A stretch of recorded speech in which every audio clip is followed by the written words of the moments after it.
Good evening and welcome to the Mark Schaftlein Report.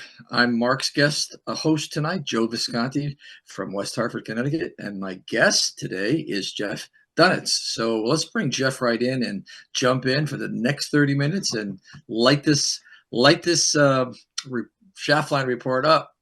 Hello, Jeff. How you doing? Hello, Joe. I'm doing great. Although I almost shot my TV set today. I kept going from channel to channel, and all I saw was congressmen yelling at other congressmen. You know, they're getting tired. They don't understand that this fake show they're doing is boring. Everybody sees it, and look at the debates last night in the Republican Party. It was just amateur hour, talking over each other. It was sad, and it was ugly. I just I think thought that I won the debate. you know what it is. It's they're all trying to find a way to get to second, third, or fourth place, and they're about to do just about anything. It felt like a Jerry Seinfeld show in a way. Not Jerry Seinfeld. Okay. Jerry Springer. Yes. Jerry Springer show where everyone's Used to be just like mayor of crazy. Cleveland. It's nuts. I mean, when Trump was in there in 16, of course it was, but it was a show. This is Right. not a show. This is just chaos crazy. Yep. And it's almost like they want to get ratings by doing anything to stir up chaos. Remember, you're going to be the chaos candidate, Jeb Bush says to Trump. What do they call him? Wait, they called him Donald Duck. Yeah. Oh, yeah. Chris Christie. Yeah. And the venom, it's just, and they're all running on America first. They're all running on Trump policies. And Mike Pence last night, when he spoke about, we did this, we did that, he could have said in the Trump administration, when I was vice president, we did this. But no, it just dismissed the president. And But he says just, we, and then attacks Trump. yes, you're right. It's like, you don't think we can see this? Do you don't think their handlers must be telling them things, and that's what bothered me. They don't have their own mind. From DeSantis to Christie, they don't have their own mind to know what's best for them in the long run. Where are they all going to go at this point? They're ruining themselves. No, the Republican base or the Tea Party base or the Trump base, call it what you will, 30 to 35% are never going to go for these people. Rubio, Cruz, all the stuff they pulled, they can't run for president, not in this generation. But Joe, you know what the real question is? What Democrat is Chris Christie going to tongue kiss this time? Yeah. And it's a shame because, whatever he was at one point, he had, it's like a curve, and you can see the end of the curve. And so it's embarrassing. I guess that's the best word. It's embarrassing to be an American to watch that. Forget about a Republican. Just to watch that. And Gavin Newsom said it on the Hannity. He came on the Hannity show later. He said it was a clown show. He wasn't wrong. It's a clown show. And it didn't have to be that way. People could just because say you want to see them talking policy. God forbid. But, they don't know how to. Yeah. Well, anyway, that was a waste of life. I didn't watch much I of did it. something else. Yeah, I watched pieces of it because I had to for this show and other things I do. You've got to tune in a little bit. Hold your nose and just tune in. But boy, oh boy, it's so now they're going after my man Trump. They want to take the Trump Tower from him. They want to take everything from him. It's just this, it like him or not. The weaponization of the justice system, the crazy judges doing anything they want whenever they want with AGs. Trump is kind of like a litmus test. He's like this one person is being chosen on the planet Earth to have everything done to him. Say, see what power can do to anyone if it chooses it wants to, and it doesn't have to hide anymore. It's just going to do what it wants. It's wow. A lot of them were on America's Got Talent finals last night. That's what I was watching. You saw Christie going through hoops. You saw what's his name? Doing pull-ups with the ropes and one standing on the shoulders of the other. It was good. I think it was them. You know what? Well, the other thing is, I think it's my job to watch those debates. this always brings me back to Al Gore when he rented the Lincoln bedroom. I always bring it up, and he said there was no governing authority that said I couldn't. There was nothing in the rules and the law, and that's kind of where we are in life. There's nobody in charge, from the Pope to presidents, even Supreme Court justice. There's no governing authority or any sensibility where anyone you could turn to go, where's Billy Graham? Or where's somebody I would trust? There's nobody left. And it's scary because that's the future of our country. Yeah. We need leadership, and we don't have it. Yeah, and if anyone stood out and tried to do anything and rose in power, I mean, they would be stripped, defamed. They would be what was done to Trump, even if they were nice and they weren't like Trump, a meanie with his tweets and his stuff. And the other thing, with 43. Yeah, and the other thing was a good friend of mine, is supporting Nikki Haley, and of course Nikki's a neocon, this and that, but she could have done the job as a VP, but she just couldn't stop. She had to hit Trump last week. He doesn't know his A from a hole in the ground on Ukraine. She's a neocon. And so she went all in against Trump, and then she took herself out. She doesn't have to. She could be her own person, but it's like they have this political death wish. But they have to. I mean, if they want to move ahead, they have to. He's the number one guy. The problem is, and they forget this, if you're going to fight against the king, you better win. Yeah. And it's not happening. So what it ends up happening is a lot of people become disenchanted with the whole process because it's ugly. I mean, you don't see the Democrats too much kind of hitting each other that way, although we had Tulsi Gabbard took on Kamala Harris a couple of years ago, and she was running for president a few years ago, and that was a little tough. That's about as brazen as you're going to see the Democrats really hit each other. They know enough not to harm the brand, and the Republicans just don't. So what ends up happening is it turns off a lot of the public, and they may decide to stay home. The Republicans are famous for the circular firing squad. That's really it. Yeah. They always do it. They did even did it in 2016. I mean, look at what I forgot who was doing with the size of Trump's hand, meaning Marco Rubio. Right? I mean, that was just dumb. That was a street fight. And you don't want a street fight for a guy who might be running your country. Yeah. Well, it's gotten ugly. It's a waste of life. It's a waste of time. And I just think they just aren't going to stop with Trump if they can't put him in jail, or whatever they want to do. Take everything he owns from him. I can't find justice anywhere in the justice system. And this is really, I think, at the heart of the whole thing is the justice system. I think everyone realizes, wow, this could happen to him. And you can see blatantly where the intelligence communities and the Justice Department and the FBI and God knows what other organizations could just line up and just pile on. 51, intelligence players say the laptop from hell was Russian disinformation. Just say anything. Well, they can't come back? They lent their names and they ruined themselves. So then, was it another batch of 51? How many more can they?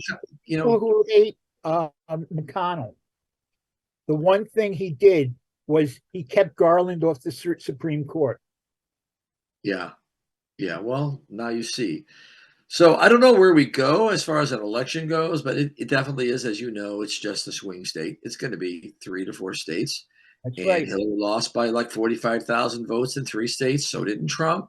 And so no matter how much you want to think ballot boxes were stuffed or all this nonsense went on, which most of it did, it gets down to 45,000 votes. The size of a small town USA. They're doing something smart this year. They're pushing early voting, which is what the Democrats do. So they can see where they need to fill in. Yeah, well, they have to do it now because, like with Kerry Lake, the machines may be down like they were in Maricopa County in the Republican-heavy districts on her. People went home and didn't come back, and she lost by nothing again. So the machines aren't good. Or maybe if they do, senator.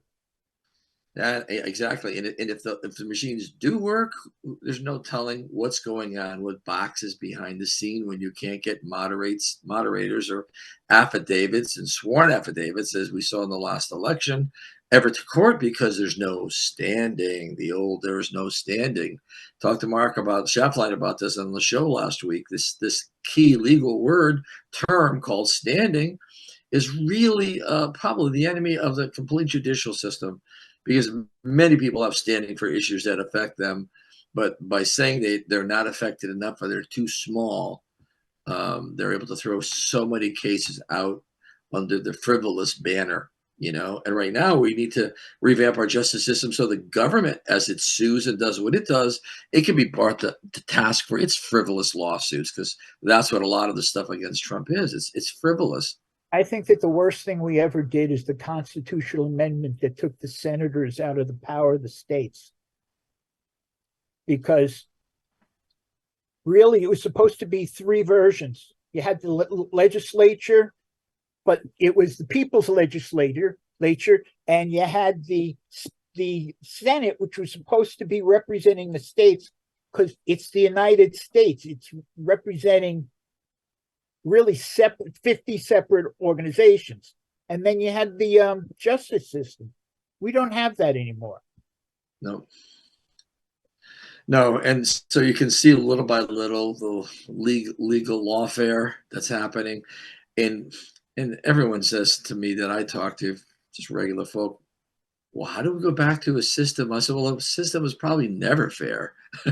We just didn't see it. It's so exposed today that we all can see the things that are happening. Joe, it was never this unfair. It was never fair, but it was never this unfair. Yeah. Well, that's the whole thing. And Americans, I've said this a million times, and you know it, we're big sports people. We want to, if our team loses, they lose. But to have them lose because it's, the referee looks the other way, or there's, and that's why they brought out instant replay. People want fairness in this country, and it angers them. So a lot of people, the biggest question I hear is, how will we know the elections are clean in this country and not rigged? Or even if, because of the 45,000 votes in 3 swing states that determine the president, you're talking just a little bit of stuff has to happen. The 10 million votes that Joe got, even if they weren't rigged, or call it what you will, that was kind of like misdirection. And the magician does, look over here, see, it's overwhelming 10 million, but the only thing that mattered was 45,000. So yeah, when you look at it, my Jets still suck. That's the thing. They got the curse that the Red Sox had. They got to break that curse. Whatever the Reds. They prove that God likes football, and he has a sense of humor, because the Jets, they're always in the lead in the third quarter, and then they blow it, and God's going, ha ha, got you again. Yeah, and it's kind of funny. I think they need new uniforms. I don't care for the uniforms. They need to jazz something up. I know, but yes, politics can be like sports. Yeah. And we look at it like sports, and really it's more serious than sports. I mean, this is our future. Well, what ends up happening is the extremes on the right and the left end up running the country. That's what gets talked about. The crazy radical left and crazy radical right stuff comes out and becomes the fodder that everyone's debating over and trying to find a middle. No, you're trying to find sanity. And at the end of the day, it's the lobbyists that represent major corporations and institutions and individuals, et cetera, that are just, everyone's looking like this, and no one's paying attention to that. Remember when Reagan was they were fighting during the day, and they're having drinks with Tip O'Neill at night. They got to start being friends. Well, the issues weren't so polarizing. I mean, again, that was a time when Martin Luther King, the color of your skin doesn't determine who you are, the content of your character. We've gone back and we've erased that now. And so everything that we were achieving in the 60s and 70s is now women's rights. Transgender rights are over women's rights, men and women's sports called women.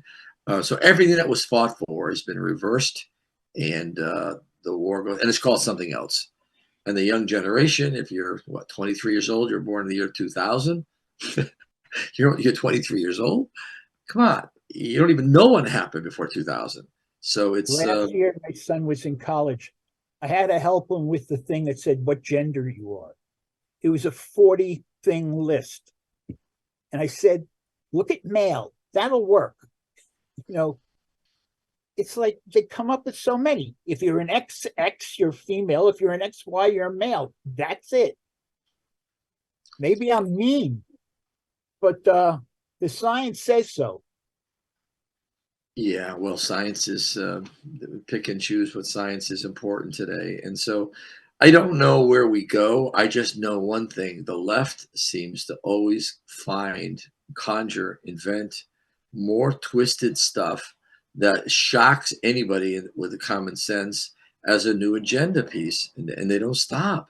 So I'm not sure what the next sick, evil, criminal thing that they turn into their platform. Some things that were criminal for thousands of years become the new party platform. And Yep. we're all debating about whether this should be right. And we're called every name of the book because we oppose their sick, twisted agenda. And this is not stopping. Don't know. I can't. I'm not that deviant to be able to figure out what the next sick thing is, but it will come. They won't stop with where they are. It's really, we have to vote and push votes for people who are moderate. You know, Schumer was never moderate. No. You know, actually, my father-in-law used to live down the hall from him. Never moderate. So don't support him.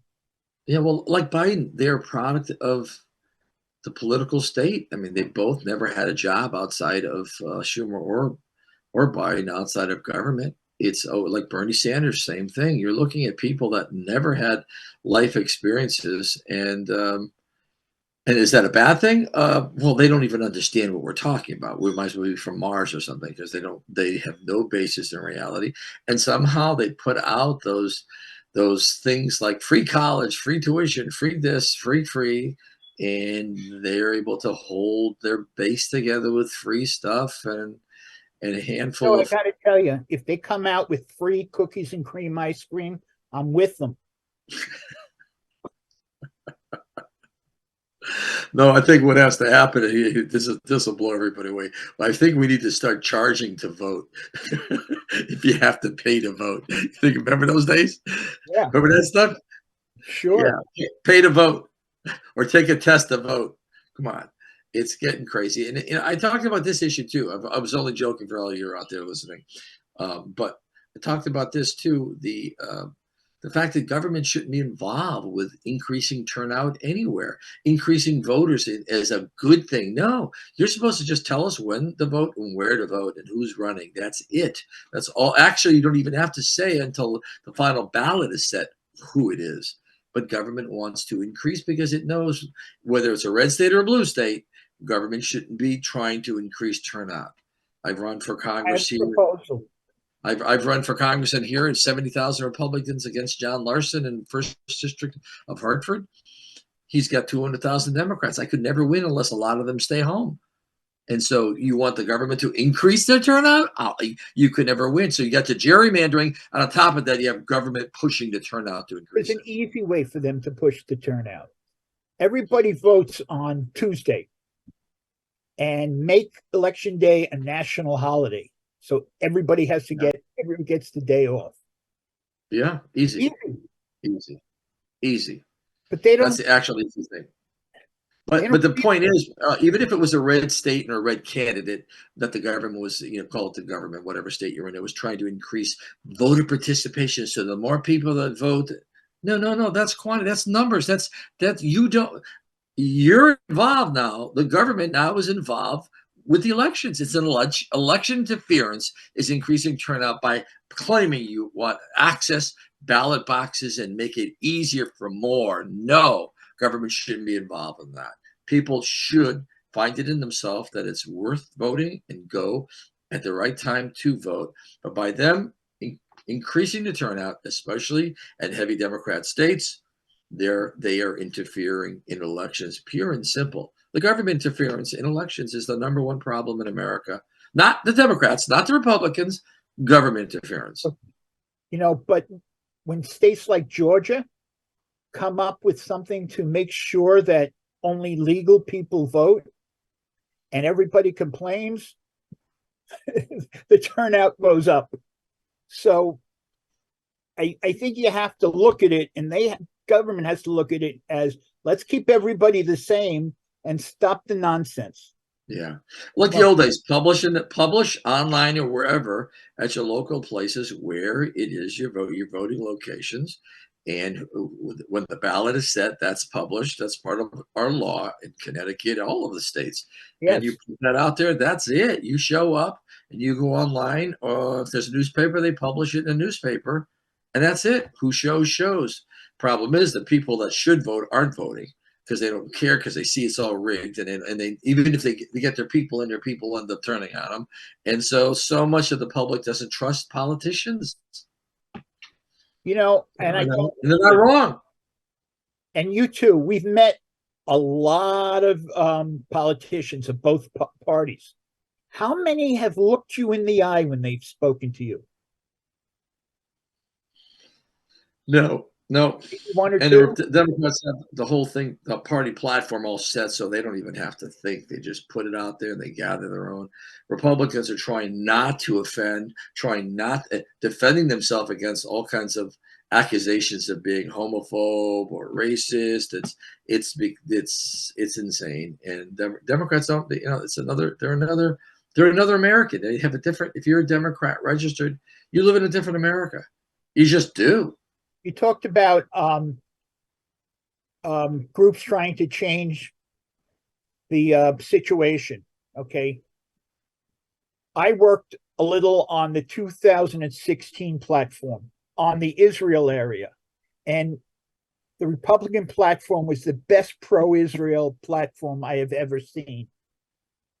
But the major Jewish organizations were saying, no, you can't be better than the Democrats. I mean, I know. They were actually saying that. Don't get me started. Don't get me started. Almost all my friends are Jewish, and most of them are, I'll call them conservative Jews. No, they're conservative Jews, my friends, and they're black sheep in their communities. Because so am I. Yeah, in my synagogue, there's three of us. But I can tell you, when I went to Israel in 2018, when they moved the embassy, I flew in for that day. I was there for 10 days and went everywhere. Israel is more conservative and more Republican. Most of it. There's pockets in Tel Aviv and the young and all that, but for the most part, they're more. It's a different thing. And but we have the Dershowitzes, and we have a lot of Shapiros, and we have a lot of Jewish Americans that are conservative leaders. Mark Levin, that are leaders in thought. And they're the ones that make the most sense beyond being Republican or Jewish or anything. They just make the sense about common sense. When I make a speech to a Jewish organization, I explain to them how it works, and that you have all the money groups giving to the Democrats. And if you make the only ones supporting you are the Republicans and the evangelicals. If you don't get their support, if you don't do something to help you, you're going to lose them, and then you got nobody. Yeah, well, and that's the problem with Americans. They don't realize how much the evangelicals love Israel and the Holy Land. It's a big thing. Understand it. Right. No, it's a big thing. I was there. I watched the Mercedes tour buses all over Israel. We rented a car everywhere we went, and there's more people, pilgrimages to the sites of Jesus and all that. They don't consider Israel the way the Jews do. They see it as a holy land. It's a holy first before it's anything else. Political. But they're trying to redo the roads so it's not holy. Yeah. I mean, I got to tell you something. When I was there, I didn't want to come home. Me neither. Okay. I didn't either. I did not want to come. And anybody who's there, and I don't care what religion you are, you feel close to God. Yes. I didn't want to come home. I told my kids, they're adults. I said, I'm going to take my books. I'm just going to go to Jerusalem. I'm never coming back. because you can feel God in the land. I don't care what denomination you want to call God. And I always tell my Jewish friends, well, my God's a Jew, so shut up. I don't want to hear, you got a God with no name. Hashem, you have a God with no name. I got a God, he's Jewish. But the point is that people, especially Christians, we don't look at Israel and the Holy Land the way maybe Jews do. We think of all the prophets and all this other stuff, and they're all Jewish. The whole damn thing is Jewish. But we don't think that either. We think God and love and nativity, blah, blah, blah.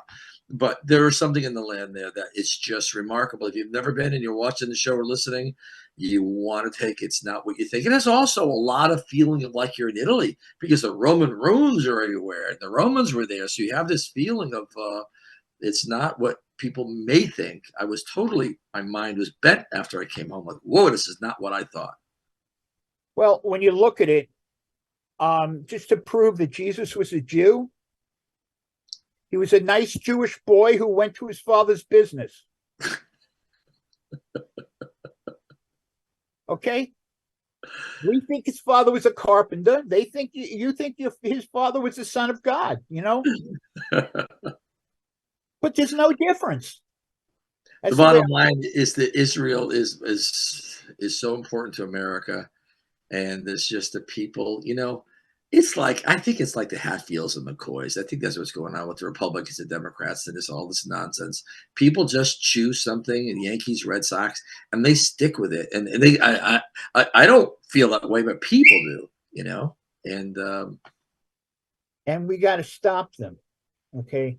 We got to vote. How do you make somebody recognize that we need to agree on policies and policies for all people and non-exclusionary. You join the union. I'm not in the union, so I'm out. I'm not a Democrat in the party, so I'm out. Whoa. I don't need a label. I don't need to become something. We're America. We're supposed to just be. Everybody needs to stop this from the sexuality counting to the race colors. We're Americans. Stop it. Feeling though Americans are starting to realize that. I think so. They're going to get fatigued with this nonsense. I think Americans are. They're just going to like the hula hoop or the slinky. They're going to get tired of it all. And when it's done, it's done. And then it won't. He's wanted a hula hoop. I got one in the garage. Never got one from my daughter. Well, the Esther sketch, the slinkies, all the stuff that was always. I had a slinky. I can make it go down steps. That was great. But no, I really feel that everybody is starting to say, hey, calm down. Let's make something happen. Yeah. Americans will not. They don't put up with something that long. And right now, the reality is they knew policies were better under Trump. And the policies they're man-made. They didn't have to be Trump, Biden. They just, wait a minute. What do you do with energy? What are you doing to Ukraine? What are you, crazy? Why do we have peace in North Korea, peace with Russia, and China was pushed back with tariffs? And why did all that happen with Trump? It was a persona. He believed like Reagan, he would do things, and they took his word for it, and we had peace. That could be with Biden. It could have been, but they don't want that. And this is our problem. The neocons and the warmongers, they want strife. They want, get rid of gasoline, electric which comes from fossil fuel. It's insanity. The electric vehicles waste more energy than a gas vehicle. Yeah, absolutely. There's nothing wrong with the hybrids. There's something great about it. You get a battery. My sister had the car with the battery and the gas. Holy smokes, you're like 60 miles to the gallon. It mixes it up. That's all great stuff. But why do we have to be so crazy with just electric and what? The battery weighs 3,000 pounds. Make people buy something. That's not the government's role. While the rest of the world is manufacturing like China and Thailand and everywhere else, and they're just polluting the earth between what they're dumping in their waters, what they're putting in the air. And so we're going to clean everything up perfectly while the rest of it's coming over in the atmosphere on us. So if we got together and everybody decided to do it, it'd be one thing, but that's not the way it rolls. Matter of fact, last time I saw that Ford lost $1 billion on EVs last year. Well, listen, we're not there. We're nowhere to be there. Mass transit's great, but a lot of people, if they're not in the inner city, don't want to take it. I'm in New York. I wouldn't want the car in New York. You got to park and pay $80 for the freaking day. Just get on the bus, get a subway, get an Uber. I live in the suburbs. I need a car. Well, I got cars. I'm in Connecticut, but what I mean is when you're in big cities, mass transit is fantastic. There's a place for everything. And Well, I'll tell you, because of I've had back problems, really bad back problems that have hospitalized me, and I have a walker, and I put a flashlight on it and a bell that goes, like the bicycles. yeah. So I feel like I have a vehicle. You're right. Well, listen, we're hitting 30 minutes. I think we delivered a little bit of old-timey American thinking, and I hope the world starts to get fatigued with the nonsense. You see that Hispanics are moving towards Trump? Yeah, they are. They're moving towards common They sense. said it wrong. They're Latinos. Well, they're moving towards common sense. The reality is people just common sense. They know, everybody knows what works. And there's certain things that you could do to be helpful to those that need, but to create policies that are ridiculous, that fail, is what the Democrats have done forever. But I do have faith in the American spirit, and that's what I think will get us through this crazy period in our history. When they give percentages, they're comparing Biden versus Biden, like gas. Well, no, he got it down to $3. Isn't he great? Well, Trump, it was $2.21, so it's not that great. The highest, yeah. We do June of last year to this year, and we were just coming out of COVID too, so we were getting the economy going. But all in all, it's policy making, and Americans aren't going to stand for it. They just aren't. It'll be a landslide for Trump this time, and the only way he won't run is if he's dead, because he's in jail. He's going to run, and there's no stopping that. And it's going to be a landslide, but it'll be a swing state election as usual. And I've been pushing for all the money and all the boots on the ground to be in the swing states, and don't run a 50-state election. Don't run it. Not the Republicans need to run presidential only. Well, really, I agree. But, I might be in jail too. Because they're moving toward masks. I told my wife I won't wear a mask over my dead body. Because all the research I saw said they don't work. Yeah. So why am I making it hard for me to breathe? It had its time. They played that game. They can't do it again. But anyway, we got 32 minutes. We're going to wrap this show up tonight. And thanks for being on the show with me. And it was great. Always good to be with you. Same here. Take care. God bless. And thanks for watching and listening today at the Mark Schaftlein Report.